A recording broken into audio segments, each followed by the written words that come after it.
everyone, Miss Nancy back here. The holidays are just about over and we've had a lot of downtime that gave us a chance to read this holiday season, so I hope you enjoyed some good books. I certainly did, and I'm going to share a few of them with you that are young adult selections. So let's dive right in. My first book is called Salt to the Sea by Ruta Sepetys. And I have mentioned before that there's been an explosion of historical fiction in the YA genre in the last couple of years. And I think it's a really exciting gateway to learning about history. It's certainly more exciting than reading a textbook, especially if the author includes notes at the back as to what is factual and what isn't, and bibliographies for further reading and that kind of thing. So Ruta Sepetys is one of the most celebrated YA historical fiction writers today. She did Out of the Easy, she did Shades of Grey, which was about Stalinist Russia. Very, very fascinating book. And what she does is she takes a fictional character or a couple of fictional characters and she drops them right into an event or a culture or an era, and we can see what it was like to live during that time. So this story is just a marvelous, gripping tale about, what is for Americans not a very well-known event of World War II. And she takes 4 teenagers at the beginning of 1945. So to set that scene, it's after D-Day, it's after the Battle of the Bulge, and the German army is starting to collapse. The Allies are moving from the west, and the Soviet armies are moving in from the east. And these teenagers are desperately trying to get onto a ship to escape Germany because they know when the Soviets get there, they are not going to be treated well. All of the characters will touch your heart as they work to try to get to the ship, especially Alfred, who is a very fearful person, and he covers up his fear by overinflating his role and importance in the war. And you know it's not true, but you can see why he does it. Sepetys chose to give each character the narration duty, several of them, mostly the teenagers. And so what you get are these very, very short chapters that took me a while to get used to, but in the end I decided that was just absolutely perfect, because each character would tell the story of what it was like for them at this particular time in this chaos, because it was just chaos. And so you could see these little snapshots bringing the tension to the story and showing all these different perspectives on the story without having to spend pages and pages of material that might not be relevant. So I just love that. It's a heartbreaking tale, and Sepetys includes a lot of the factual information at the end, along with a bibliography to read about it. The operation was called Operation Hannibal, and in fact she has a personal connection to it because her cousins were evacuated through this operation, and her father spent a long part of his life as a refugee from World War II, so it's a very personal thing to her. The ship that she uses is called the Wilhelm Gustave, and it in fact sunk, and over 9,000 people were lost as far as that sinking, including thousands and thousands and thousands of civilians. So I would encourage you to read Salt to the Sea. You will just love it. The writing is beautiful, and all across the country this has become a bestseller. Salt to the Sea by Ruta Sepetys. So my next story is called Rocksfall, Everyone Dies by Lindsay Rebar. And at first you think this is going to be just your typical love story, high school romance kind of thing, but then you eventually, very quickly in fact, learn it's anything but. It's actually a paranormal tale, and it's about a family who has this interesting power to reach into someone and take something from them, an emotion like calmness, or a state of being like sobriety, or even something physical like a mole on their cheek. And the main character's name is Aspen Quick, and his family is in charge of performing a ritual once a year to keep this very, very massive cliff that sits on the edge of town from collapsing onto the town. And they believe if they don't do this ritual, all the rocks will fall down, the whole town will be buried, and everyone will die. And there has to be 3 people involved. They use objects donated by townspeople and tourists, because the tourists have found out about this. So as you move through the story, you find out that there's all kinds of layers to this thing. And there's secrets between family members, secrets between friends, there's secrets that turn into lies that are used to keep the truth at bay.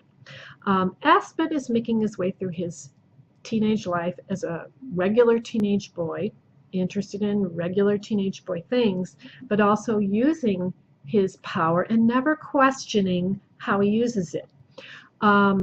He's kind of flippant about it, in fact, and even when he sees what happens to the person after he's taken something from them.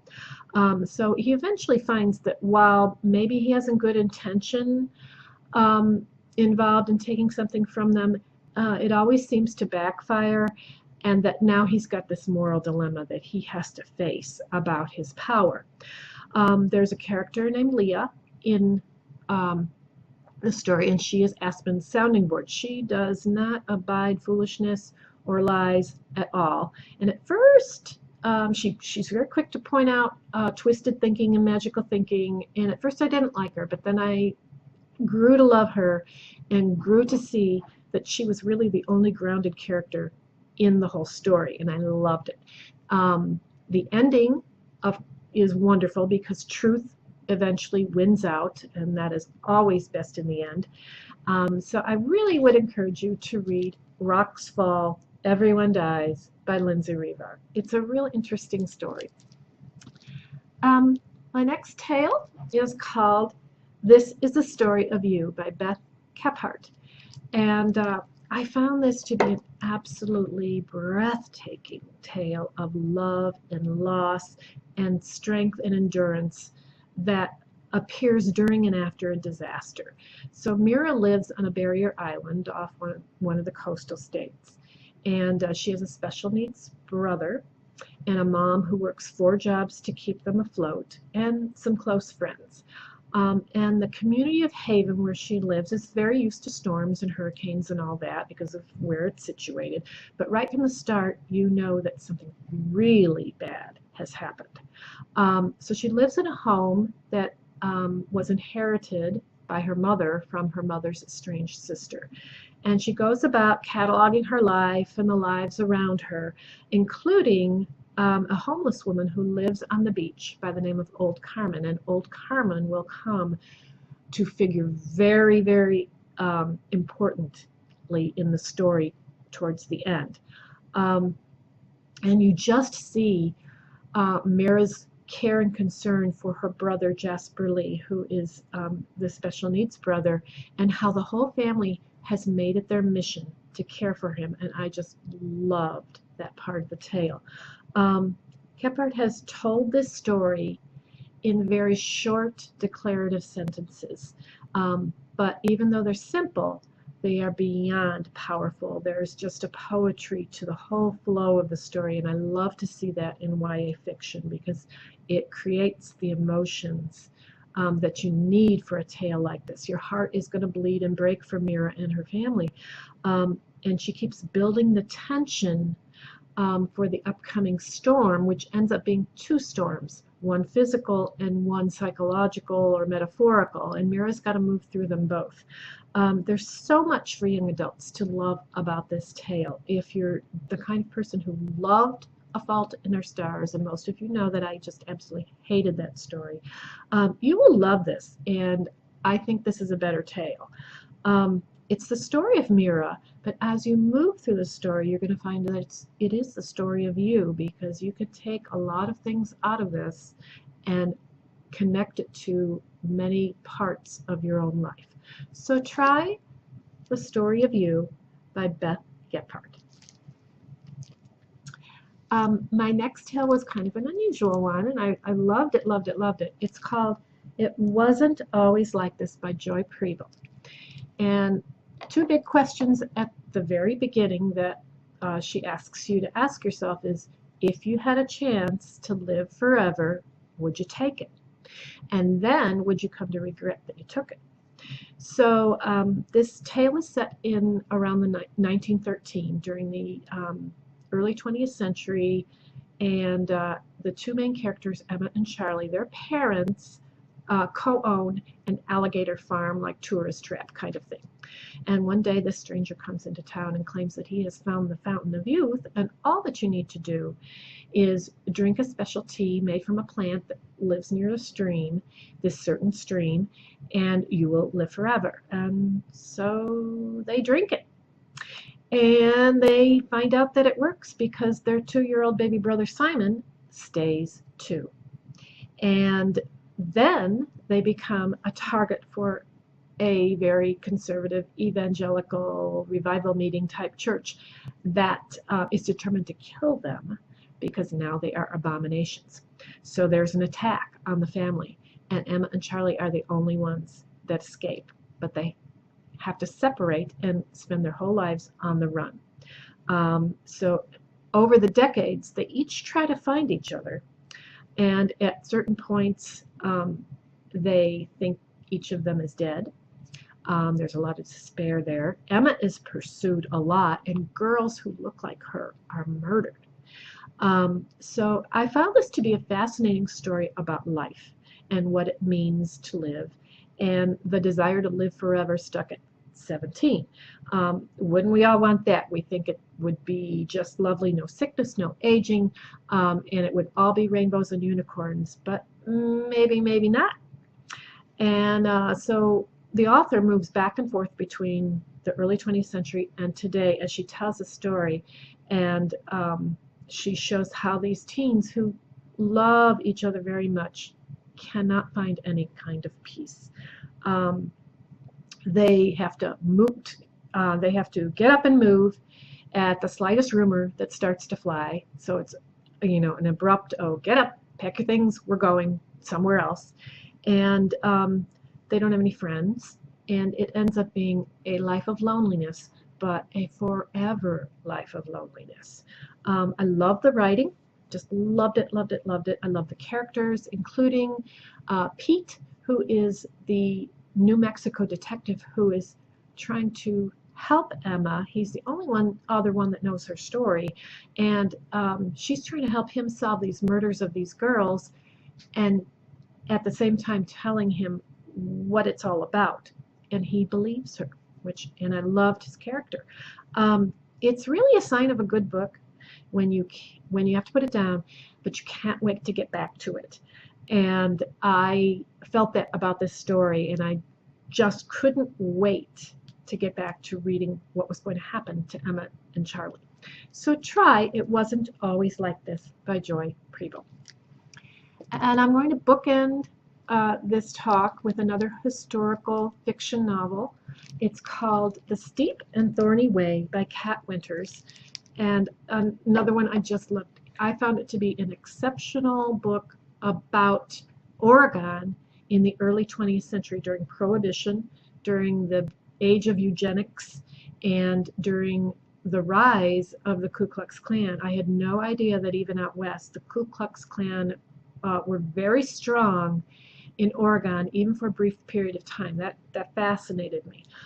So the main character is Hannah Lee, and she's on the cover, and she's the daughter of an African-American man and a Caucasian woman, and she was born at a time when interracial marriage was totally illegal. Her father has died after being hit by a car driven by one of her childhood friends, Joe. Joe has been released from prison on parole, and thus begins this mystery about who really killed her father. And it begins some secrets that Joe has that are a threat to his life. Um, the small town drama I found to be extremely timely given our current political circumstances and political differences. And so we can see what early 20th century intolerance was like and try to compare it to what might be happening today. We're also introduced to the ideology of eugenics, which gave rise to Hitler's genocide of the Jews during World War II and other unwanted people. Um, Winter's writing was just exquisite, and it was very true to the time setting, I felt. The characters are well drawn. Her stepfather appears to be this horrible villain, but proves to be something else entirely as you move through the story. And anyone who knows me knows how much I love William Shakespeare. And so to have a story that is based on Hamlet and to have the story have a title that is a quote from Hamlet or part of a quote from Hamlet was just icing on the cake for me. So try The Steep and Thorny Way by Kat Winters. And that's all I have for you today. Thanks for listening and keep reading.